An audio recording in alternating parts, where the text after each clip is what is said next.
Yeah.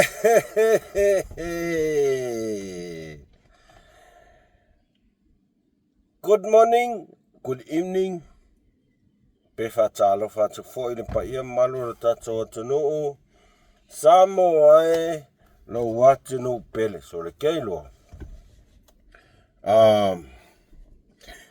Wo ule ilo. Pola menga le ngo kanku aku lungole de video la vaenga. Bakadi e mai fo kamalo ai fo. O mana tune le yeris vai. Olo fai aku. O sui la vaenga. O sui la vaenga. O lo vaenga ya stole ma mea mais. Fefe le sasa. Wale iloa pula mewa le ngaku aku foi nunga. Ma mea wo kokali e ai. Ai mai se foi kamalo ai fo.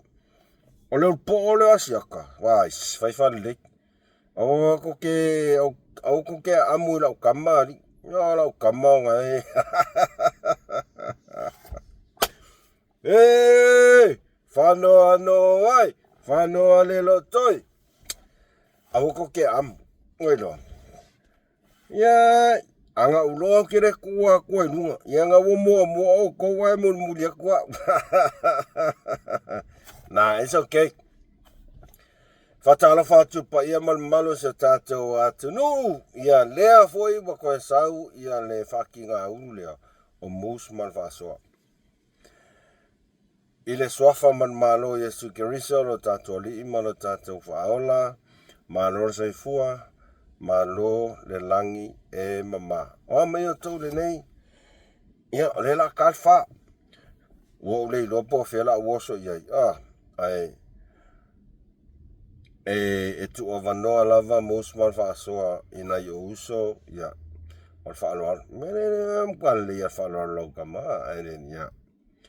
O mai o tone yaso whatalo whatu MUSS Ma Le FA'ASOA I wampa anga umalava ale e o olo le asonga fua o kango le whamkala ko se kala fia lava ai e ro taimi nei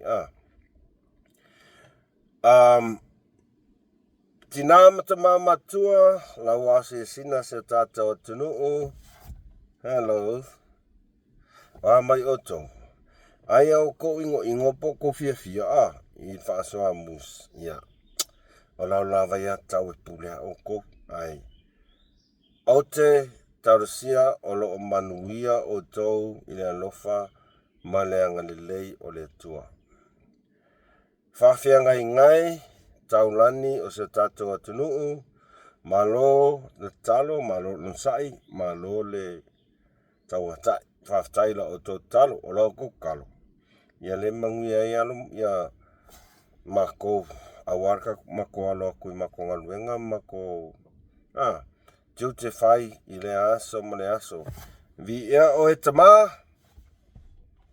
dai kwai o le fia I kakaro mana tule o le o makawhaku le leia au ar koe fi o la vale sisi lau vaenga langa o lau vaenga founga o lau vaenga founga lau kamos tole ma mea mais o lau vaenga vai au alangi e sisi oko e kauru ilu I mai langa o lau vaenga I lau whanoa no ai whanoa le le tau ia wantira ia Wa ese foi la ngona le nei aso. Wa ese la ngona nei aso ele ngata ele ngona fia ke lo me o fia. Ma nei es mata no nga masotina. Ia. O meanga ili ai kakarango kako faasoa.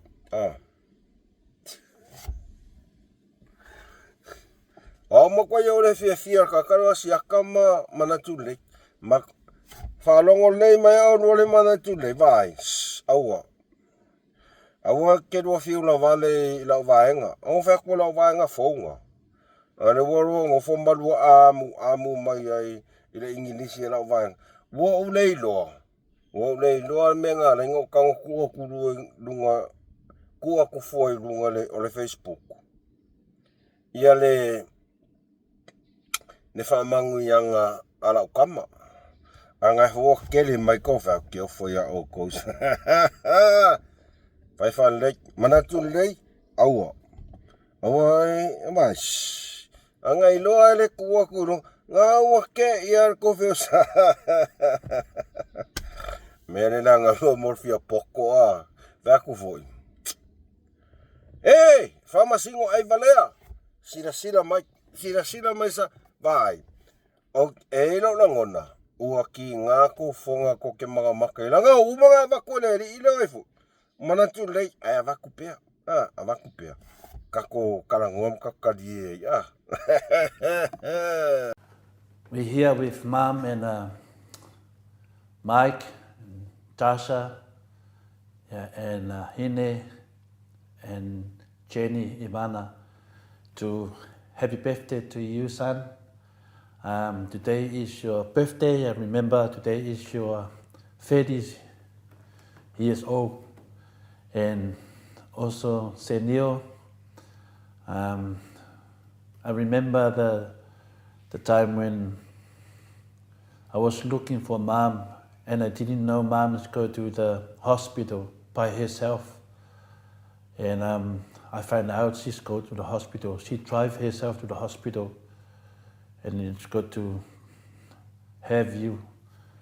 And I was rushing the hospital. When I get there, Neil, you're already out from Mom's stomach. And I just thanks for Mom for that. She didn't wait for me or anybody else. She just grabbed the car and go to the hospital in Blacktown. So now, from that day up to now, it's 30 years old. It's a lot of years God gave it to you, Neil. As you know, in our family, we are church people. Our families, we have our faith in God. So the most important for me here and Mom here, just to continue that, Neil, even you know you've been away because you want to be away from our family because your talent's football. Yeah, don't forget that. Is go to the church, go to the mass, and stick in the way we start from this family. We're happy, we're here, we're happy to support you for what you want. Now you got your family, you got your whānau and the kids. It's more even make me, Dad, happy, and Mom here to support you. Doesn't matter for us. What's matter for Dad is keep going the way we start. Yeah. So whamunganga ngā mo oe, se Neil. So, and it's a little story about you. Michael born in the 4th of October in 1991, and Tasha born in the 4th of October.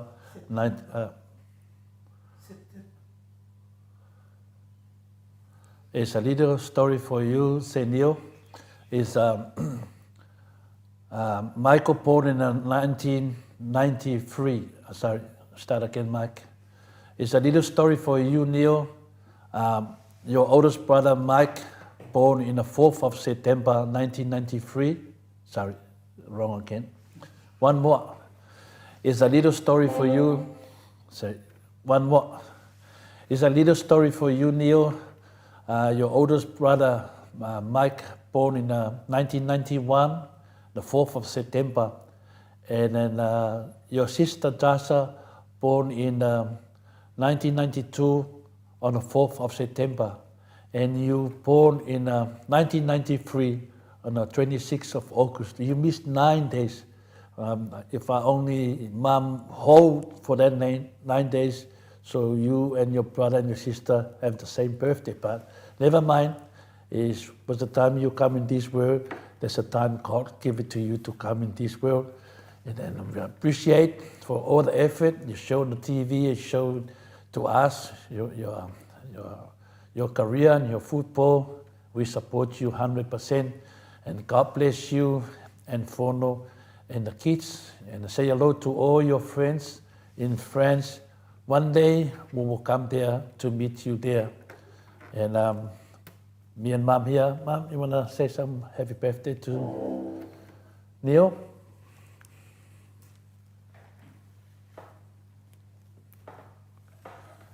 Okay, Neo, I had to say this in Samoan language.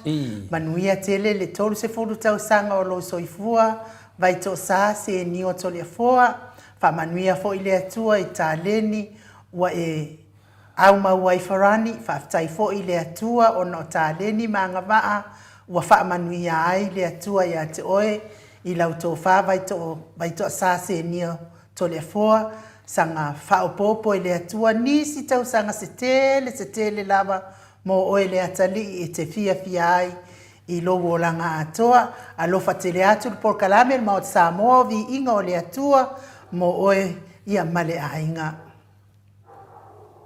And I'm going to sing happy birthday for you, Neil.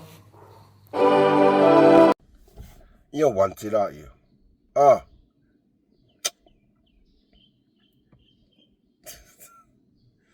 Se o kere ro poke a kape a ea. Ah.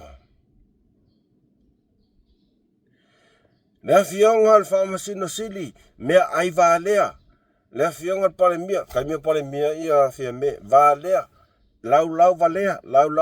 A waka ko vā aila ia. I ue lo wha au lai. Ista is. Ista mi. Sorry. Koe sau. Sorry. Ista lito. Koe sau. Sorry. Ista lito. Koe sau. Jolly. Bye.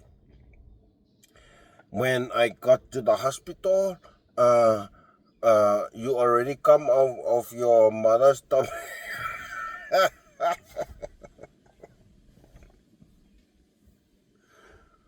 O te whamalulu a Samoa, ele se amun mea lea. Ele o se amun. Ia wantira ia. O wele inga o whaironga. Pere I uang ia ua onga. Ai ka kei roa voi me kaunga whai. When I got to the hospital, you already come out of of mom's stomach. E maka kia. Mom, anything? If I so kala, I vai. Whaparangi pe wa Samoa. I lau wa aiva. Whaparangi pe wa Samoa. Okay. I want to say this in Samoa. O ka ngaka lau wa lea I le mamalu o le atunu. O le mea ngai o iri kaka ke le mea leo lau wa lea. A le oka ko wa ai ai. Ista mi, ista, you see? O mo ka ngaka. Ka ilo ia, e paule mea lo ke whangongo ai. Ma o le fia ai. O makua ia o le fia ka karo mga kule. Jolly. Vai o mana tule. Fai le mai fai kamea. Ngā ngō whai aku o lau vaenga lea. O sui lau vaenga. O lau vaenga lea. O mea mai le mastale. Son, happy birthday to you. Ere se amul mere whai aku. Mo ia lau kala.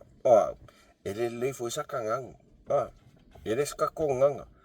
But, o le mea lau ke manga oi whakaua aku. Mo mor ka ngaka e lau valea. O lo ngari I lea. Lau valea o whamasingo. Lau valea o whaululunga o mkanga ruenga a koa. Lau valea o palmia. A le ana whakako lok ngai. A lea ila. O le awaka mai piko siri ala ia. Ko lua lea. Ngare ista isa. Sorry. Come again. Sorry. Come again. Ia wala ia. Mere ngō whai aku ai. E aua. Aua ki kango le afi. Aua e mua ino lima.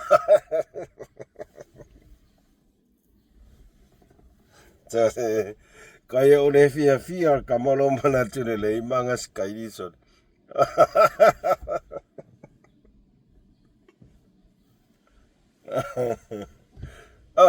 Ista isla ia, wala.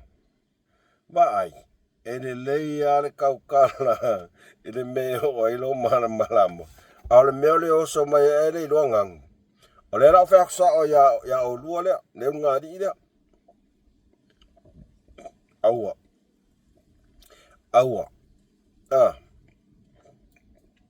Ua maka ngā. O ke leo whai aku. O ke poko. Pere lei whazau English. No. O ke whai aku.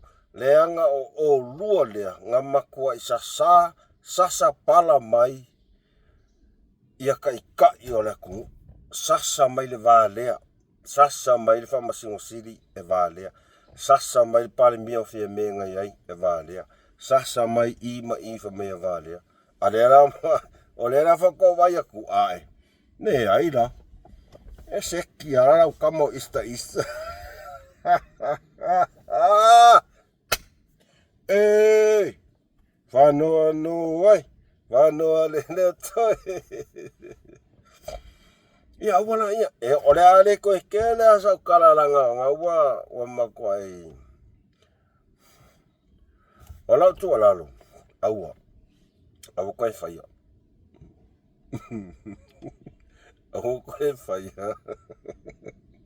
Aua koe whaia mea ngā lau valea. Aua ole mea maua. Ia ngale. Ua ulei loa. Pura me uhala ingo ka ngoku a kurunga Facebook. Wakari e alenga whaku leia lau kala. Aua la ia koe ula o lau vaenga. Wasui lau vaenga. Wasui. Manatun lei. Wasui lau vaenga.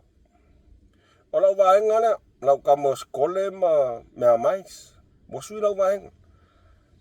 Ngā lau e alu e sau e ka aka mai lunga li ua ka wokia koe kai e vaenga. Whanoa no ai. Mantila ia. Ista is. I'm like, happy birthday when I come to the hospital. You already come out of your mother's stomach. Ere se amu. Mo iana ukala. Because ele oskako ngana. But ole mea piko siringo ingo ai. Ile o ngāri ile.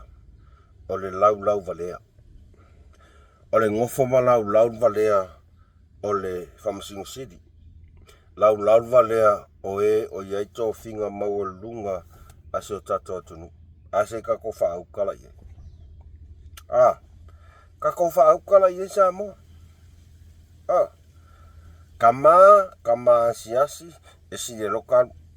Ora ukala sao e sire lokalu e sisiro ka uat.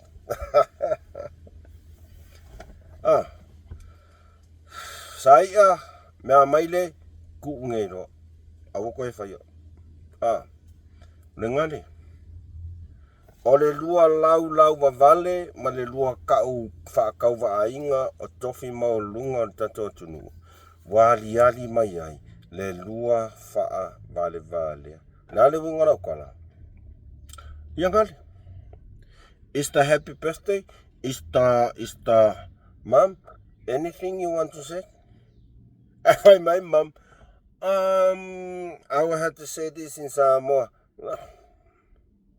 Aisea. Sa au whakari kalia pewapea e ngangu mai lo makua. Ia e fire station foi. Hey. Wantila ia. Au koe whaia ngā mea ele makango fie. Aua ua ngaka ile so. Ngā lua koe o mai lau ka anka Samoa e valea. Okay? Ua ngaka ile so. Ngā lua koe o. Whai le lua whaamasingonga. Ele whaamasino sile Samoa. Ele pāle mio Samoa. Moa tofi mo lunga le wei kaimingi. Ua ngaka ile so. Aisea. Le awa iloa kua. O le isa me oro. Esa o le akala. E solo mua ka aka whaavalvalea. Le sau koe am. Nā. Wow. E whaavalvalea. Anō whaku saoa o ki whaavalvalea. Na. Ere unya wa onga. Mo ya, ere unya wa. Hey! Mea mai le malau ka mostole, banatu. Awo ko e faya lua mea nga mai fo. Masiak, awa. Awo ko e faya, mai. Alua lo fa me kia. Ke roro maka ko po ya siak. Ya fo, ya manatu le. Sole vida ngale akka. Ma, when you come out from your stomach already. Ia wala ia.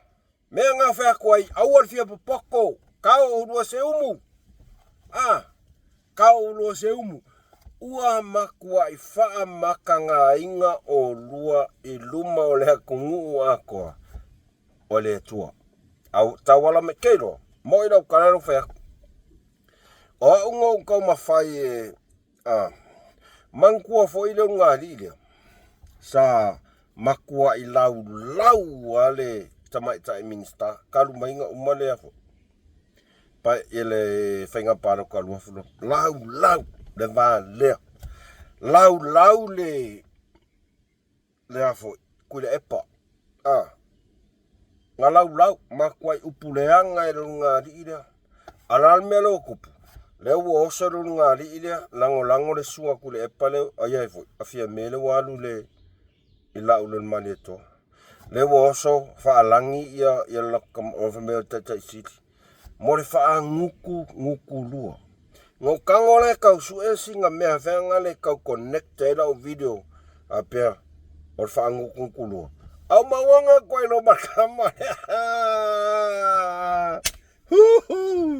Is happy birthday son. When I come to hospital.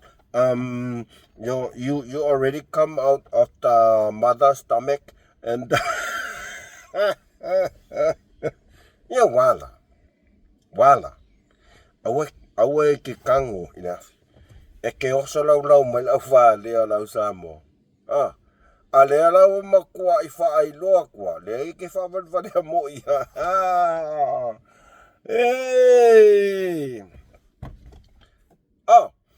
Like if I over there, is the mom, you wanna say something? I find my mom. Wale loai mom le mela fight. Pe fa English care for my I have to say this in Samoa. Ya wanti la ya. Elese amu le mela kaukala kwai. Ai o ke kaukala sa o ko ya o luore au ko fa ya.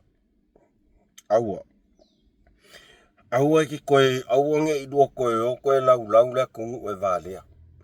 O le whamsingo sili. Po a ko finga maulu. E si kola sipi maka ngaka ngai luke ngofo ma lau le valea. E fai singa, e fai asinga o whailo. Ai o mai o lua fai mai ista is ia wanti la ia. Ke ia fai mai. Son, when I come to the hospital, you already out of mom's stomach. Ere se amu. A o lo ingo. O le luenga le fai. Ku unge ilo awu koe fai. Ia wanti rai. Ke va ku fo ia lua waka ko mea. Ai maua.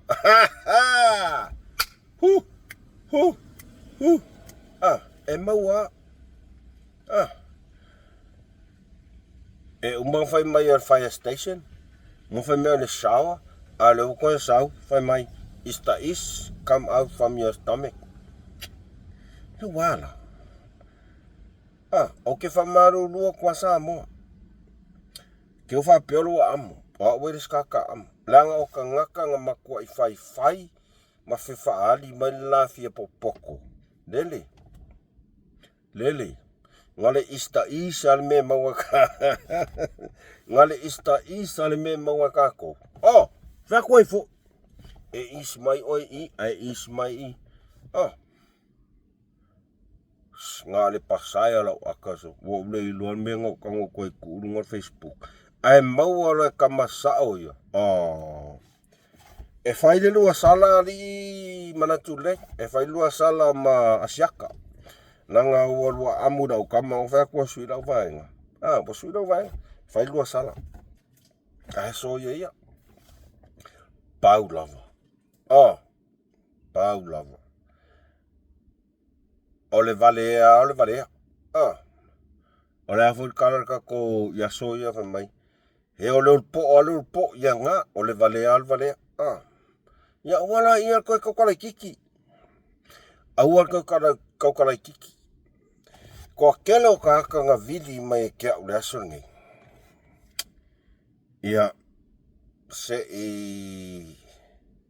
se whailoa kur kako por kalami kai au. Nangale umang whakakia kako whaasoa ngai aso mka upu. Samoa. O papastui. Eles kankalele. Mo ia. E whaalaka.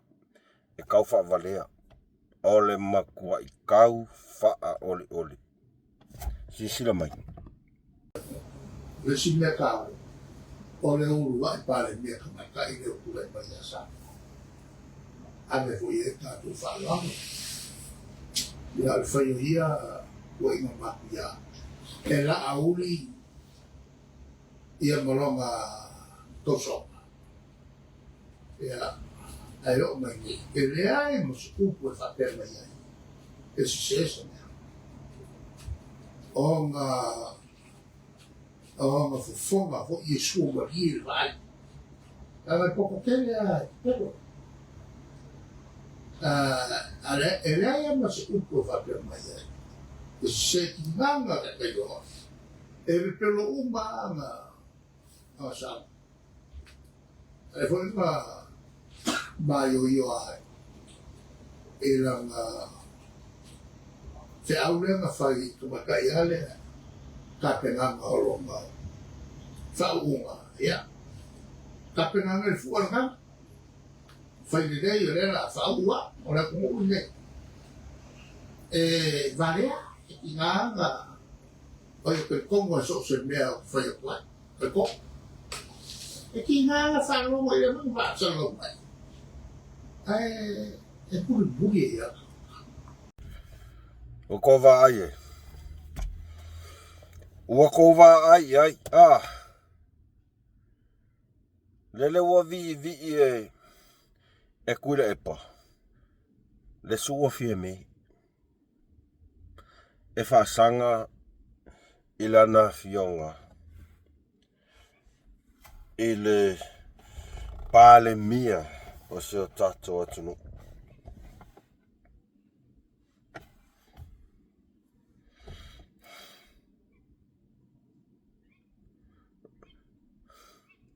E makaukia, maonga upu ia sa I lelelenga whai.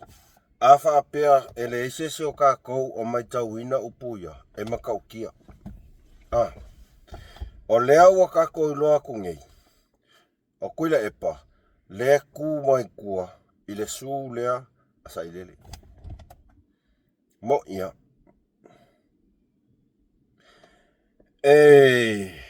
Sorry. Kwa I oafua uia le maani kamano. Ai ko sinsina koe, e whai le maka. Oska ka I le whaaloalo. E le whaaloalo I la kuhu. E wa ai mawalalo sa I lele. I la whasala. E whai ala maka pea ngai se sifi. E pe se sifi. Lele ua alu whai mai. Ia. E manga ia foi le alua kule epa. O ia foi, fia me. O la ukala no fa kia o e sa ideli. O oe nga makua e ke e lava. Ile kai minkula I mai fia me. Lua fe luakas. O oe. E ke le I fia ko I lalo. Ia fia me. Lala ukalang fai. E kakai le sfanga. Ele la ngonga. Ole makua I puwaa o la nganga sa fai. Kai mi kura I mai fia me a vempalmia. O oe kua kasi ngā ke. Sila le kungu iau mea le anga ngā whai. E whakau kū ia fia me. Kene lopo lua a walanga ngā whai po lua plenga ngā whai. Anga sila sa moa i lau mea ngā whai kula epa ia fia me. Ngai ingo pipilo ia fia me. O anga whea, ngai kango ai e whaapale mea fia me kai mea rongo fo inga. Ari kula epa. O anga whea. Anga le alu fia me i le fas, e le pale mea. A o oe kua kasi, ngā makua e ke ea whai kala whale anga fia me ma. Alan me la ua koe whai kaimingi. Ua koe alulango lango fia mo ka ngaka wha nguku lua.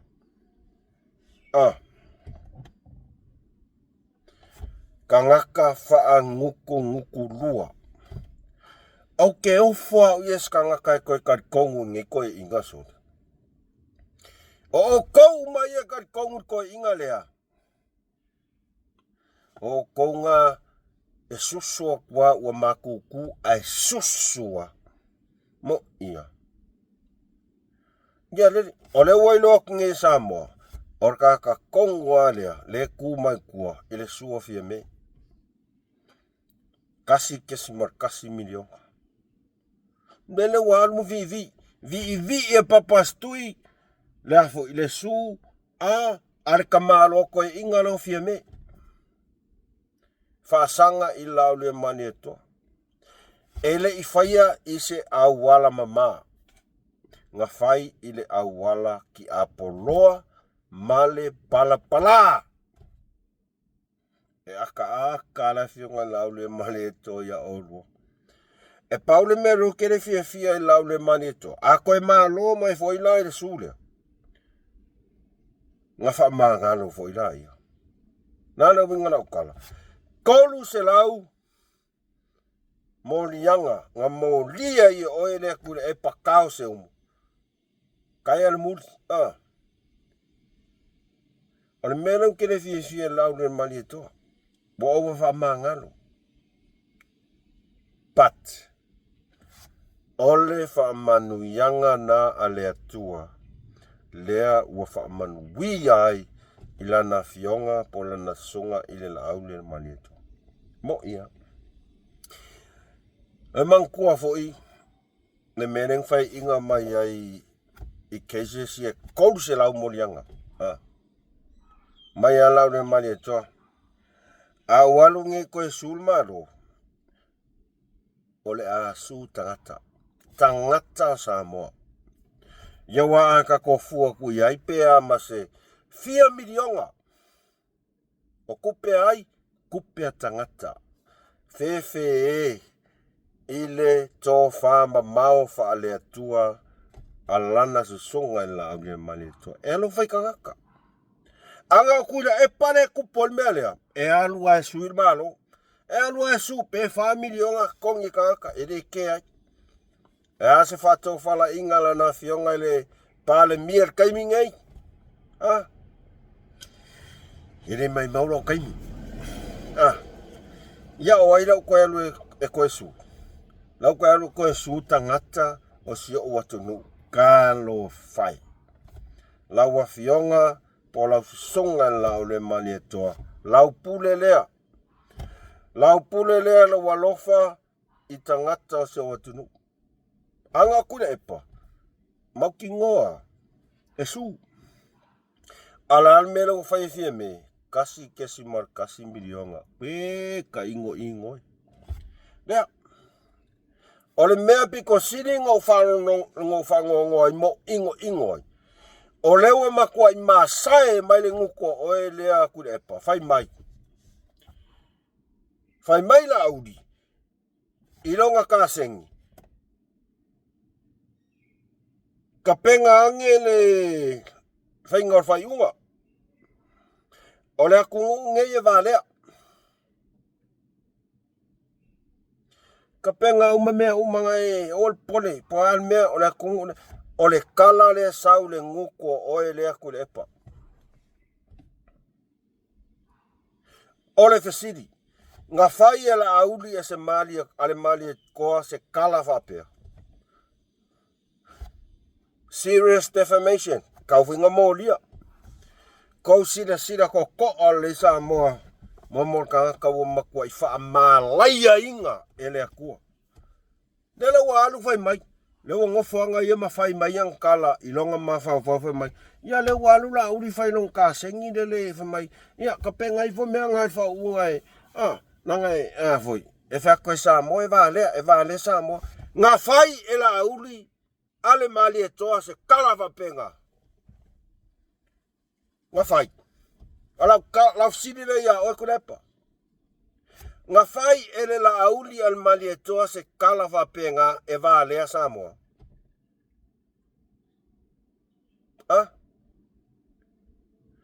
E makua i o ngā onga o kua inga no wa whai na whionga i le pale mia sa mo.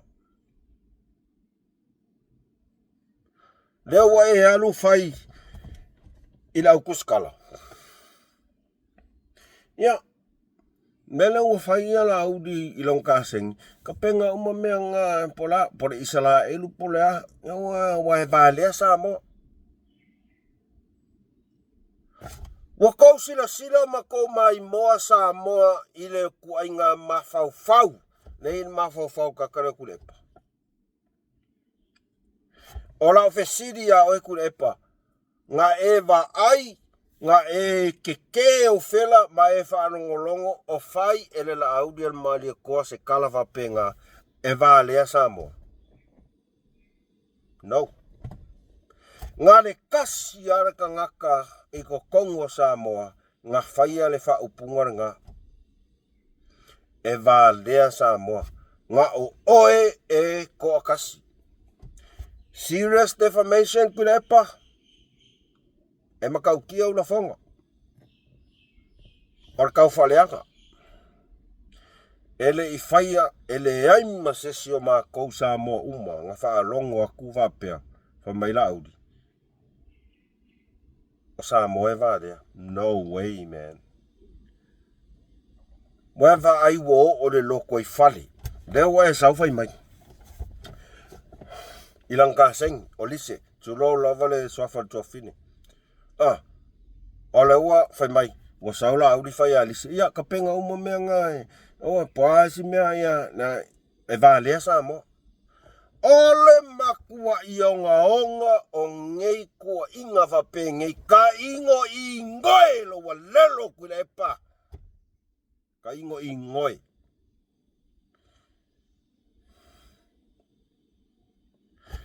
O le ua mawale si moli mau.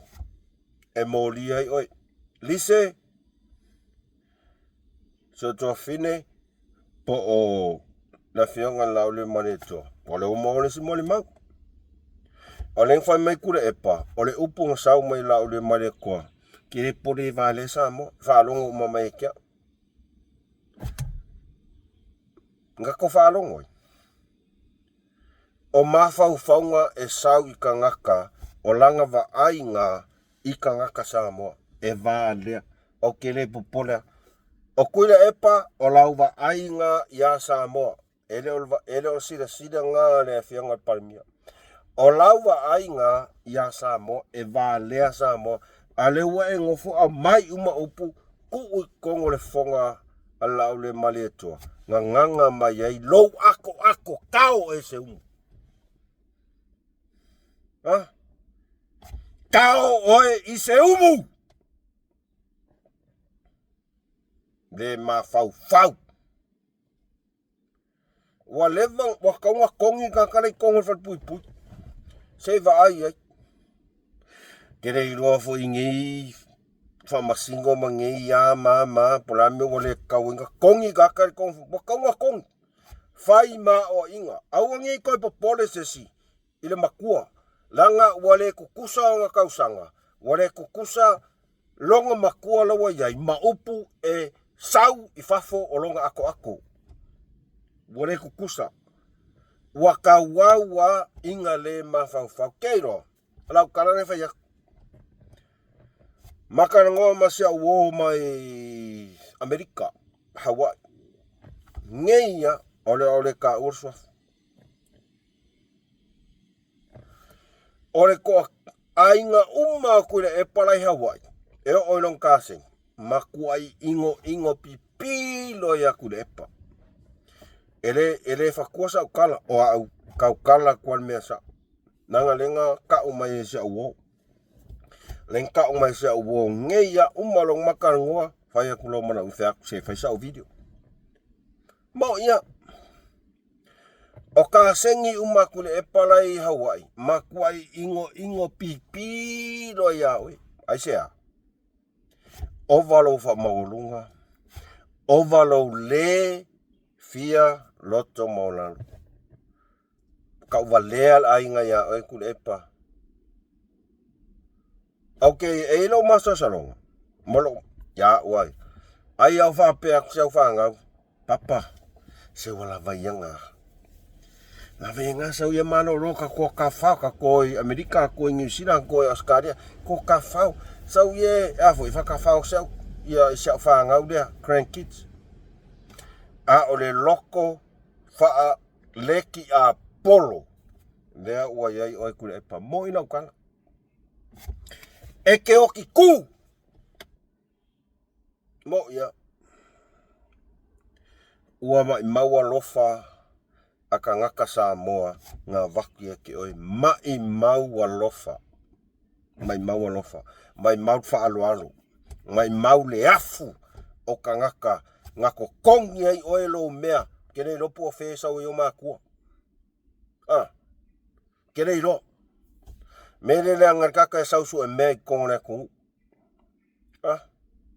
Ko si sila ele sunga lau le mane totu lou lava. Lau fiongat paan mia. Lakana lau li el mane tong faya oe. Tule epa. Ese aka ngalu le afo kupe aka kai fa ongai. Ese nga aya le afo onga makua. Nga fafanga el sepungi alonga kama malong ki nga mai le lai titi se yo o mar kamingai. Ere ima fafau ila oile kule. Fa scholarship au grandkids, fa scholarship au fangau I kupe ale ma lord kaimi sa e palemia. Ke o fa pe mo ke pongsan meanga no e loa u ma kaksa mo.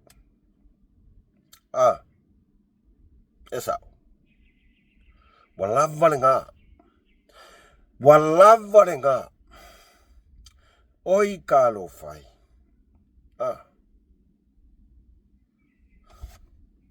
Ngā o oe le ka ngaka sa pale mia mua Samoa. E whaata o toria langa fionga palmia. Ai whailau walu. Alu la walu le mawhau le ngānua. Le kaiminga e ka oko ai muko okua. Oi ka mua ngā si aku oi. La ule el mali etoa. La ule el mali etoa. Ore ka ngaka e tausi matua. Ore ka ngaka ngaola mai I onga makua. O ka ngaka ngā oa o inga mai I whautuanga a ona matua. Aya oe! Me langa le hola leska maa leski ngā. E o markai o kere ro po whero ka mamaro ki ngā kere ro. E o ia mako le laiki. Mo kere ro. Mo ia ka uvalea I lau whanga. Ele alo askala no whekea o ele papastoi ua lava le ngā. O le sasa e ke sasa mai aila fionga lau le manitoa.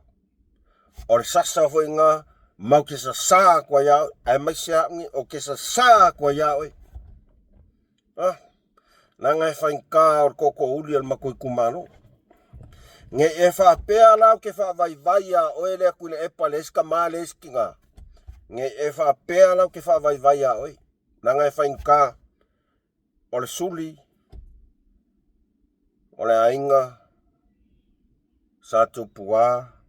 Sa maali e toa. Nei kakar ngei. O ke le fiu la e sasa ku oe. O lo sasanga o la aule mali e toa. O sasanga foi ngā koko maivi ma anga ma konge. Lea la lau kango e makua I sasa kua o elo walelo. Kao o e se umu. Tu lau la wala o fionga. il palemia se tātou atunu. Kam whai e kau fiufile ngana. Ai wale mawhai. Langa ole wa ave ku se wakau se inga whai mai. Nga whai na au den mane ko ya lise. E ka penga i fo mea ngā o ke pole o sa moe wā lea. Se kou sila iai. O leo wa whai mai kule epa. O la auli ngā whai ar kalanga. O la auli ngā whai ar kalanga. Kou sila iai. Ha? Pa mai whai long ka sengi. Penga o mea ngā mea whai sila atu mai ka penga o mea e o pole o sa moe wā lea. Kankai wā lea. O anga whea. Nga e wha longo ai pua kwa li nga whai mai lea whia ngā laule mane toa o sa moe wā lea. No. O oe ko kasi nga ele la ua le wā lea o sa moa. O oe ko kasi nga ele la ua le ka o sa moa. O oe ko kasi nga ele la ua whai mai o poaelo. A le oe kau whai e mi milo. Ele sunga laule mane toa. Ah, ua makua ialu lungo Samoa koa au whamkalanga nga whai le ma whau i kanka Samoa. Ale wai oso mai, whai mai, ola au len mali e koa whai. Kalo whai. Lau whiongat palmia, wakau rolanga molia, lewa makua i mau kua video sia. Whai er kala kule epa, o lau kalanga sa whai i alise. E vale Samoa. Kaula o ngā makua i kongi roa oe kule epa. Po o anga whea, ngā whai ai se kala whapenga a laune mali e toa. Mo ia. Nanga ua makua i ovale ma whau au kua inga. Ua ovalo le ma whau. Sore anga ula kalaka kia oe. Kere kai ngo polo ia oe. Makua i oku i alo o vaya malepe. Mo, i alanga mea ngai kau whai a oi. Kau ngā ku ia se siro o vaya malepe kule epa. Wale eise limit o lau kau wha leanga. Malau kua inga leanga. Ia vai lau kalalo whai mai. Ia, lea ua whai la au li lang kaseng. Ka penga u me mua lau whau unga. O pole wa vale sa moa ere. Ngai vai ai. Samoa ore ngā ua kou malama lei i mā whauwhaunga ore ka ngaka. Sa whai ia Samoa au kula i mai i palemia. Ore mea ngā, ore mā whauwhaunga kure epa. Kou ke wālea mā Samoa. Kere kea mai nge mea. Kere kea. Kou ke wālea. Lele ua ngofo ma mongo. Makua i ele whionga i le palemia leo kula i manken. Kou si sina iai. So le. Ai. Kua inga i ngare pād mele au vai. Umalo. Ini koe fia whaalo aloises. Wa umal whaalo alo kang Samoa ia oi. Malolo whatamali i ia. Malolo. Alua e. E averau whangau. Ma averau kourua ka wha Amerika Australia. O. Ai ole almere kupu. E ai ale mea lea kau pungi e papastui. Po taitai sidi. Taitai sidi a ista isma, ista one, ista mi, ista is. Peia kaunga. Ai sisi pese. Fau maskako pese le ista birthday. When I come, or come out of your stomach. Dau kangola kusau pese. Bakoi fo. Wai eresa amua. But kulepa aua. Lavanga. Walavanga. Se ua makua i lai kang Samoa ia oi. Whangaka isau kala Samoa. Ke ua ova fo isele mawhau o MUSS MA LE FA'ASOA. Ai o te whato ese atu i singa ngana. Ai ora ngau kosi sira. Anga wa ula o laud. Ke arsa o esu ilang kalas mai. Ia lau whailang kasengi e vale Samoa. E whawhewhea ngai roe kule epa. Karangoanga ala ure mali e toa. Masiona kasenia ya Lisa Marie. E whawhea. O se tua inga piko sili ona onga. Ya tua tupe la fionga palmia pune la walau whaitaria pat o mako ka ankalangulangu. Mao ka ore kumalo. Ele ku mama inga mako o ele ku lepa. O kou ia le pa! Kau se umu o kou. Na me ko mai nge ko ingo makwai kau wa le ai. Ko kumalo we ka ingo ingoi. Nga mea makanga e whai ar koi sui. Dele. Koke fia. Koke fia mele whai ar koe inga le maro. Koke fia. Makanga. Nga ole makanga. E whape ngā whi alo kwhanga. Ngā mea makanga le wa whai e kou sui. A o sila maka o le kungu. Pofonga o le kungu.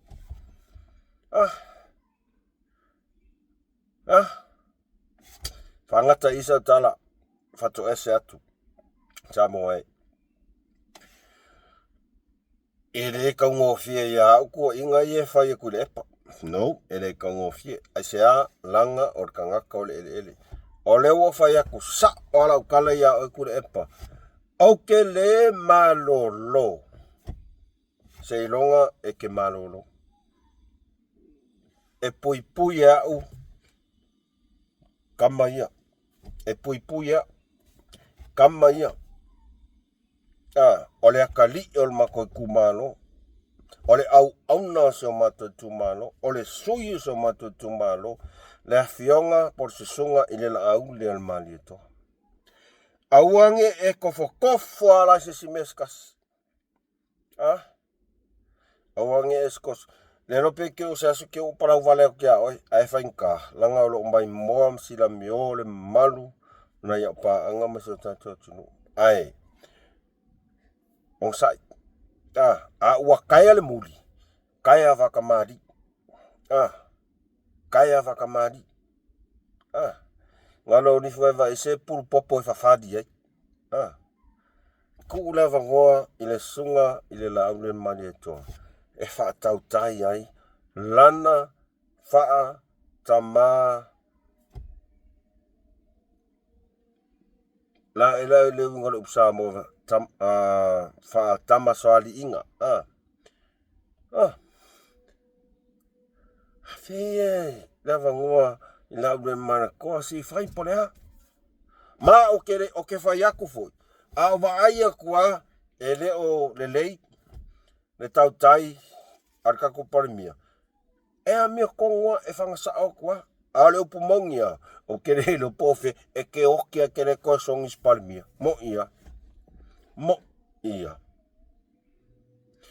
O sai. Kako ka puai langa sunga ila aule mali toa. Tula i mai tofi nei.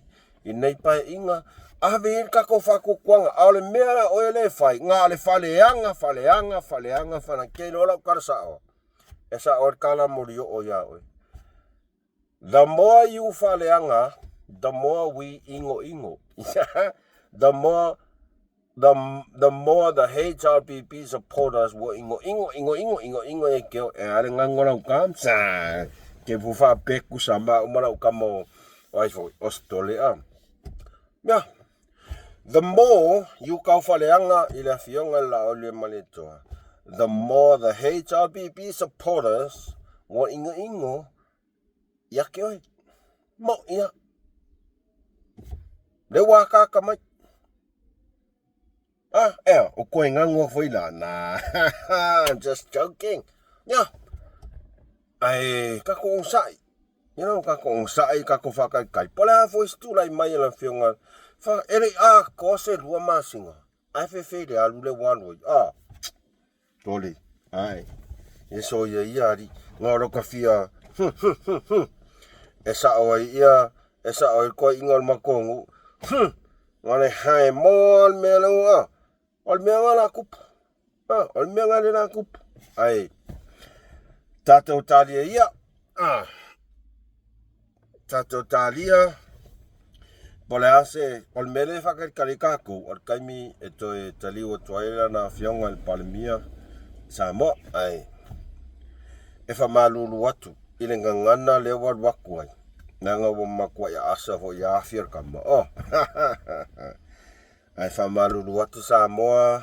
Panas tau whafonga mai singa ngana. Malu ave whale tau whina ngalo. Bye. E le whapea ngale aka. Male ika. Mamaka maka. Ai le subscribe. Sa subscribe ifo skako mea. Sorry. Koe kike ako kangi eri. Koe like, share, subscribe in kako channel. Ia ke leanga I mea ole pole asonga fua ia. Na se uma kakarangoa ngā mea ai. Like, share, subscribe kako mta up tato channel. Kak whasoa I aso uma. Ai a whapea fo I miss. Nga whinga miss. Ai sea. Kua I au ngā kā aso. But ele ise anganga e te au ke aunga kai e longo puia li I tato atunu I mea ka o whasoa. Vai, e se au whawhasalau pe tu le epa o le tau tai ae e se mako ngala au whaikala. Ai, au te alofa tele mo o tau malama. Subscribers, ia mai la kou ngale whai I maka me whapele subscribe. Ia pule au tau ai mo taimi nei. Whamanuia le tua I fuwhanga toe o le nei aso. Alofa tele atu. MUSS Ma Le Fa'asoa from Malaysia. From Malaysia. Ke ngangua. Nah. Is the is. When I come, are you already out of your mom's stomach? Alofa te atu whaasai fua.